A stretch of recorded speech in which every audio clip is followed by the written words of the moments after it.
historical black church in Memphis, Tennessee, by the name of the Claiborne Temple goes up in flames and gets burnt to a crisp. Now, this church, the Claiborne Temple, was at the epicenter of the 1968 sanitation worker strike. It's also steps and feet away from the I Am a Man Plaza. And our good brother, Dr. Martin Luther King Jr., also, visited Claiborne Temple just a day before his assassination. So, truth be told, this Claiborne Temple got a lot of FBA history tied to and attached to it. Now, the investigators are, saying that the investigation is still ongoing. It's being investigated by the Memphis Police Department along with the ATF. Now, I don't mean to, speculate too much, but it's hard for me not to. I got to put my thinking cap on with this one, truth be told, because I got a lot of questions and things I want to pose. Could this have possibly been an arson? And could, this have possibly, got the dirty hands of white supremacy, written all over it? Because truth be told, it ain't too hard to fathom that, white supremacy could be at play here, because white supremacists got a long history and track record of targeting black folks and even targeting the black church. It wasn't that long ago, 1963 to be exact, where a Birmingham church was, the 6th Street Baptist Church was bombed, and 4 of our FBA sisters lost their life tragically and senselessly. And if you want to bring it up to more modern times, it wasn't that long ago, 2015 to be exact, when Dylan Roof went into a black church and, shot up a bunch of black folks, which is a bunch of nonsense, but thank God no one was hurt, with this whole ordeal. They say that, most of what went on was the significant amount of damage that was, done to this Claiborne Temple. But I'm just happy that no human life, nobody was hurt, and no one lost their life, with this fire. So I got the audio and the video of what's going on with this historical Claiborne Temple down there in Memphis, Tennessee, and we're gonna walk through and talk about this thing how we normally do, family. Fair use. A tragic scene, such a tremendous jewel and asset, not just to the city of Memphis, but to the world, has been tragically lost to fire. Now, on the same day, a major civil rights trial begins. Memphis loses a landmark from the movement of the 1960s. Drone 13 captured the Claiborne Temple up in flames. The fire broke out just before 2 this morning at the downtown historic church. Firefighters, they've actually been out there all morning long working to put out hot spots. Fox 13's Jeremy Pierre, you have also been out there all morning long. Jeremy, now we heard from city leaders about this tragic loss. Can you also tell us, are firefighters and crews still out there? We heard them say they would be out there pretty much all day. Yeah, let me tell you, firefighters are trying to work as hard as they possibly can to preserve this it's as much as they possibly can of this 134-year-old building. They are 134-year-old church.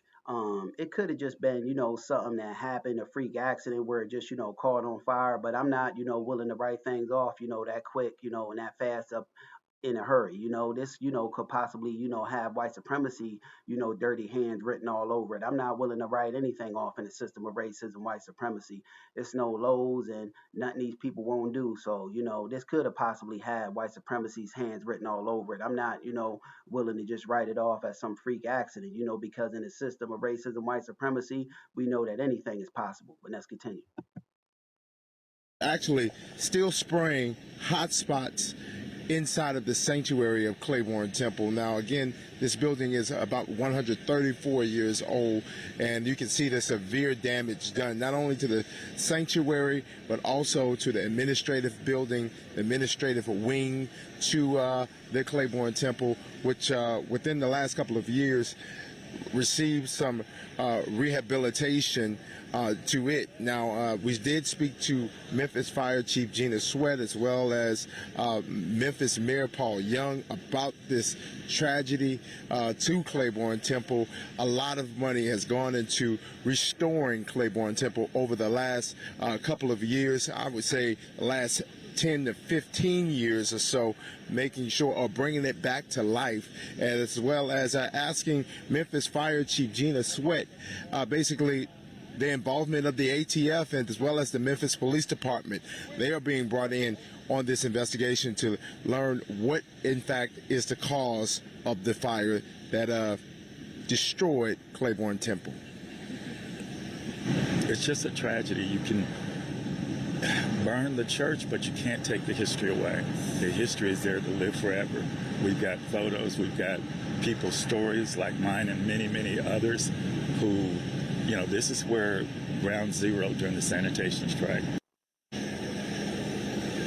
Yeah, so this fire, the cause of the fire is still under investigation again, and thankfully, the good news this morning is that we have not received any reports of any injuries. All firefighters safe this morning, as well as no word of anyone being inside of the building. Now, of course, this investigation is ongoing. We're going to continue to stay on top of this story all throughout, bringing you the very latest, keeping you updated both here on air and online. And if you ask me, they're being very tight-lipped about this whole thing, saying the investigation is still ongoing as to prevent, not prevent widespread backlash, and criticism, because I'm not willing to write anything off in the system of racism, white supremacy. Like I said, this could very well have the dirty hands of white supremacy written all over it. But let's continue. At fox13memphis.com. All right, good news there that nobody was injured, but still such a heartbreaking loss for the community. Jeremy Pierre, they're live in downtown Memphis. Thank you, Jeremy. All right, now I want to pause a moment and I want you to look at this picture here. This is a poignant moment highlighting the significance of the Claiborne Temple to Memphis's history. The I Am a Man Plaza standing in the foreground with the temple up in flames. Now, it was inside that temple in 1968 that the protesters in the Memphis sanitation strike drew up those signs. They declared, I am a man, a simple plea for humanity, 4 words asking for dignity. They became a symbol in the strike that brought Martin Luther King Jr. to Memphis ahead of his tragic assassination.